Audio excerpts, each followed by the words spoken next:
Et mais... c'est une caméra ce machin-là? J'avais presque oublié l'existence de cette chose.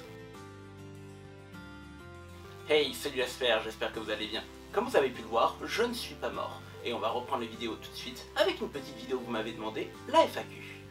C'est parti. Quelle est ta prochaine convention? Alors ma prochaine convention, j'y serai en tant que visiteur, c'est le 19 et 20 novembre à Nancy pour Animest. Quelles sont tes impressions à t'être reposé de la Bug Days? Alors franchement, c'était incroyable.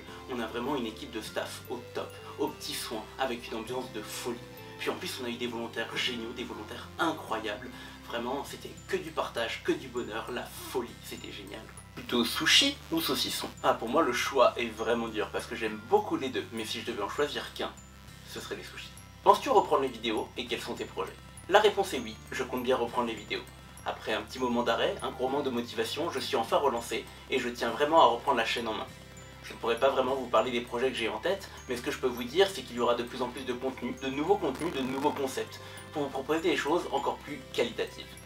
Qu'est-ce qui vous a poussé à faire de l'hypnose? Il faut savoir que de base, je suis quelqu'un qui ne croyait absolument pas en l'hypnose, mais j'ai toujours été fasciné par tout ce qui touchait au subconscient, donc naturellement une partie de moi a toujours été intriguée par l'hypnose. J'ai eu des expériences qui ont fait que j'ai pu apprendre à connaître ce qu'était vraiment l'hypnose, que c'était pas quelqu'un qui est rentré dans ta tête pour te faire n'importe quoi.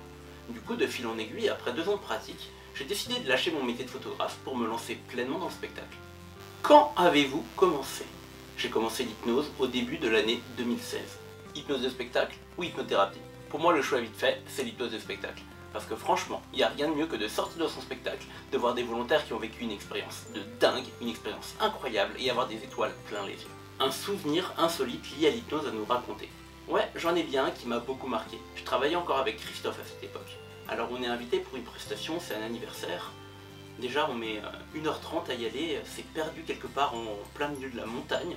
On n'a presque pas de réseau.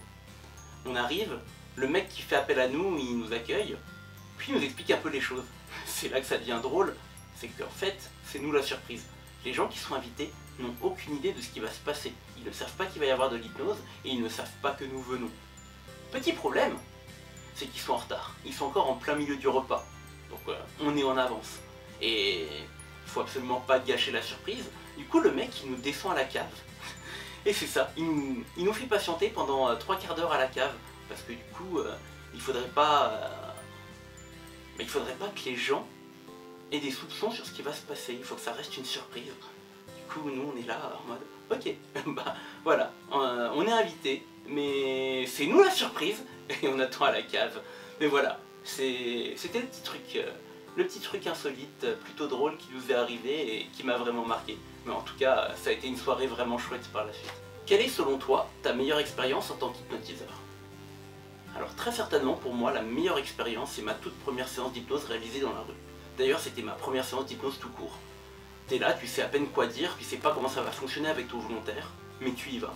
D'ailleurs à ce moment-là j'étais même pas certain que l'hypnose ça fonctionnait vraiment. Puis voilà, je commence à dérouler mon speech, je lui dis quoi faire, je lui dis comment se positionner, je commence mes tests, ça fonctionne. Puis ensuite vient l'induction, le mec je l'endors. D'accord, ok, il a pas l'air de faire semblant. Donc tu continues.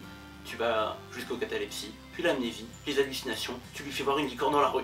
Et là t'es là. Putain, c'est que ça marche vraiment. Et ouais, ça m'a marqué. C'est vraiment ce premier volontaire, la première personne que tu hypnotises, et sur qui ça marche vraiment. C'est une sensation qui est vraiment incroyable. Est-ce que tu comptes revenir à Besançon?